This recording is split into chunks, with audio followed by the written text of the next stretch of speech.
जब यह खबर फैली कि अखंडा रुद्र सिकंदर ने हिंसा के नाम पर कई हत्याएं की हैं, तो भारत की राष्ट्रीय अभियोजन एजेंसी ने उसे एक खतरनाक अपराधी मान लिया। उसे गिरफ्तार करने का आदेश जज कृष्णमाचार्य पेरुमल को दिया गया, लेकिन उन्होंने इस्तीफा दे दिया। उनका मानना था कि अखंडा कोई अपराधी नहीं, बल्कि ऐसा इंसान है जो हिंसा रोकने के लिए अपनी जिंदगी दांव पर लगाता है। इसी वजह से उन्होंने पद छोड़ना बेहतर समझा। उनके अनुसार अखंडा को कोई भी गिरफ्तार नहीं कर सकता। वह ईश्वर का एक ऐसा अस्त्र है जिसकी शक्ति अस्थिर और असीम है। इसके बाद अखंडा हिमालय की ओर निकल गया, अपने गुरु से मिलने और अपने भीतर की दिव्य शक्ति को और निखारने के लिए तपस्या में लीन हो गया। कुछ दिन बीतते ही गलवान सीमा पर भारतीय और चीनी सेनाओं के बीच टकराव हुआ। इस झड़प में कई चीनी सैनिक मारे गए, जिनमें चीन की राष्ट्रीय अभियोजन एजेंसी का प्रमुख जनरल झांग ली भी शामिल था। उसकी मौत ने उसके परिवार को तोड़ दिया और भारत के प्रति नफरत और गहरी हो गई, खास तौर पर तब जब उसने भारतीय सैनिकों को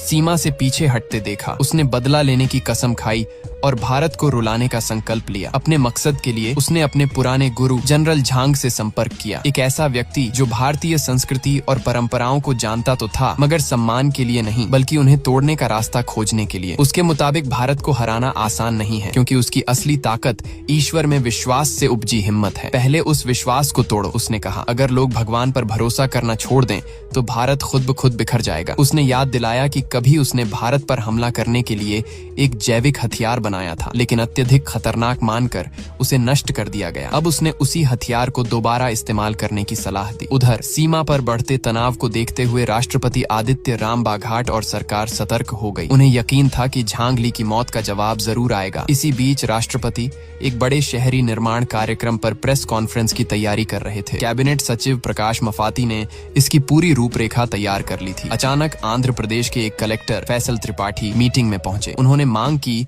कि शांतिपुरम शहर को इस निर्माण योजना से बाहर रखा जाए। मफाती ने आपत्ति जताई। ऐसा करने से पूरा प्रोजेक्ट रुक सकता था, लेकिन फैसला ने चेतावनी दी कि अगर योजना आगे बढ़ी तो कई जिंदगियां खतरे में पड़ जाएंगी। उन्होंने बताया कि सर्वे टीम ने वहां ड्रग माफिया और उनके समर्थकों की मौजूदगी पाई है। स्थानीय लोगों को जबरन इस धंधे में धकेला जा रहा है। पुलिस समेत टीम अब तक पहाड़ियों में फंसी हुई है और लौट कर नहीं आई। अगर काम शुरू हुआ तो निर्दोष मजदूर मारे जाएंगे, उसने साफ कहा। एक मेयर चतुर्वेदी का मानना था कि सरकार इस समस्या को समय लेकर सुलझा सकती है, लेकिन दिक्कत यह थी कि प्रेस कॉन्फ्रेंस सिर्फ 1 घंटे में शुरू होने वाली थी। उस वक्त सबसे व्यावहारिक फैसला यही था कि शांतिपुरम को योजना से बाहर रखा जाए, मगर मफाती के पास एक और रास्ता था। 1 घंटा काफी है, उसने कहा। इसके बाद उसने किसी परिचित को तुरंत अंतापुर बुलाने के लिए फोन मिला दिया।